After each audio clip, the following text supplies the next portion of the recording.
Bonsoir, je suis de retour. Mais oui, Dieu m'a accordé la vie. Et nous continuons à découvrir ce thème si magnifique, Moïse, homme de Dieu.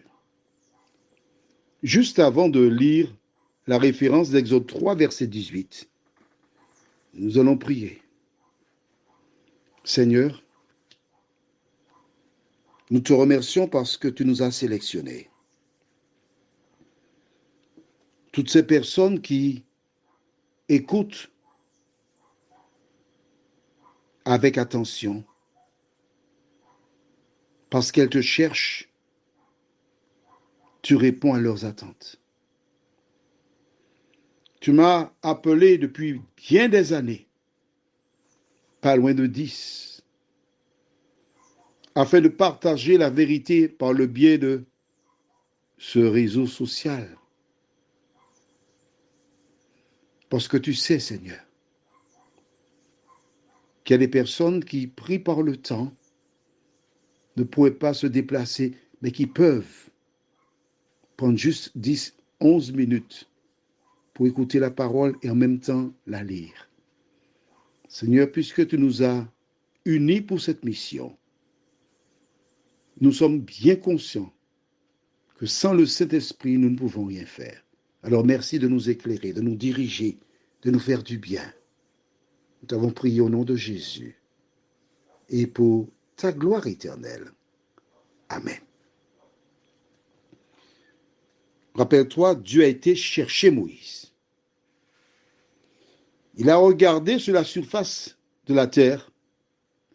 Non, bien avant la naissance de Moïse, Dieu l'avait déjà sélectionné.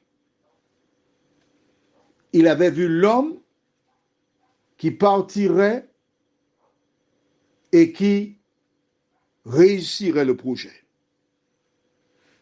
Il fallait d'abord l'interpeller, lui expliquer, l'encourager.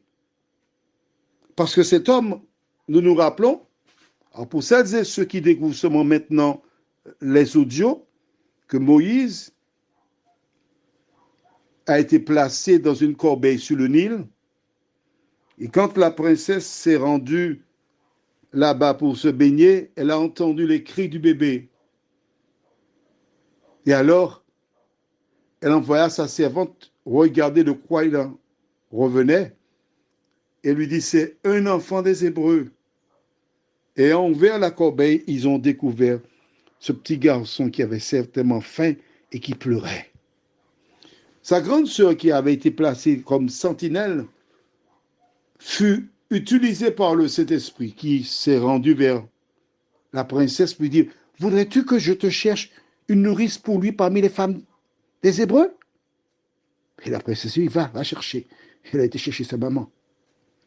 La princesse paya la mère du petit garçon, et quand il fut sevré, elle le récupéra et le nomma Moïse, c'est-à-dire sauver des eaux. Mais la maman a rappelé à Moïse, tu n'es pas un Égyptien, tu es un Hébreu. Elle a bien formaté son fils. De telle sorte qu'un jour, lorsqu'il est sorti pour voir ses frères, il a aperçu un Égyptien qui battait un Hébreu. Il a regardé à gauche, à droite, et il a donné à l'homme ce qu'il pouvait tenir, même un peu plus, puisqu'il l'a tué. Il a caché dans le sable. Et le lendemain, quand il vit deux Hébreux qui se querellaient, il a dit à celui qui avait tombé, mais pourquoi tu agis de la sorte? Et ce dernier, révolté, lui répondit, comment? Qui t'a établi juge et chef sur nous? As-tu l'intention de me tuer comme tu as tué l'Égyptien hier? Hein? On t'a vu, hein? Hein? On t'a vu? Moïse a peur. Il part se cacher dans le désert. Pharaon le cherche pour le mettre à mort. Il est, comme disent les Anglais, wanted, recherché. Il trouve asile dans ce désert en défendant cette fille qui sont maltraitées par des bergers. Et le père des filles fait de lui un gendre parce qu'il sait que Moïse pourra défendre ses filles. Cet homme est dans un désert depuis 40 ans. mais Dieu a été le chercher. Toi qui m'écoutes ce soir, tu peux penser que tu as fait des choses qui t'éloignent de la société, qui t'éloignent de Dieu, qui t'isolent.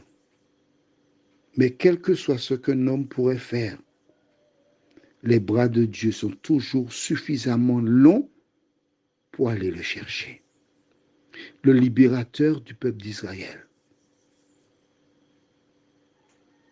c'est un assassin.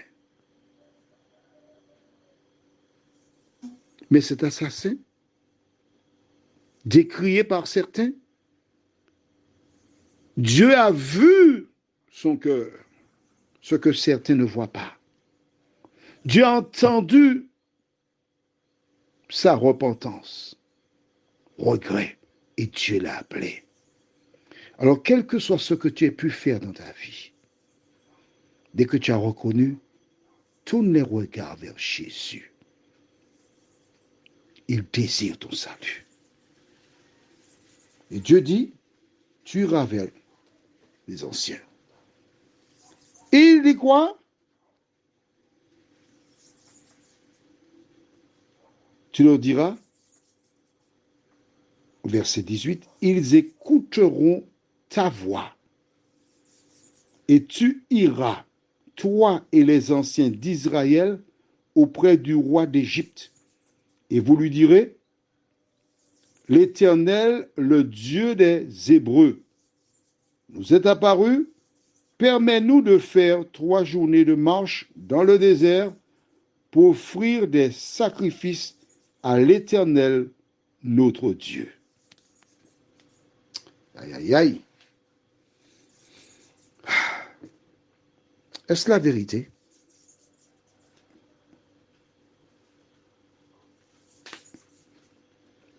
Dieu est descendu pour délivrer l'Égypte. Mais ils doivent dire à Pharaon, on va offrir 3 jours de sacrifice dans le désert. Est-ce un mensonge? Non. Est-ce la vérité? C'est discutable, pas vrai? À travers la déclaration, Dieu nous indique comment parler en fonction des circonstances. Tu as un homme qui te bat. Il joue dans un orchestre. Il est batteur.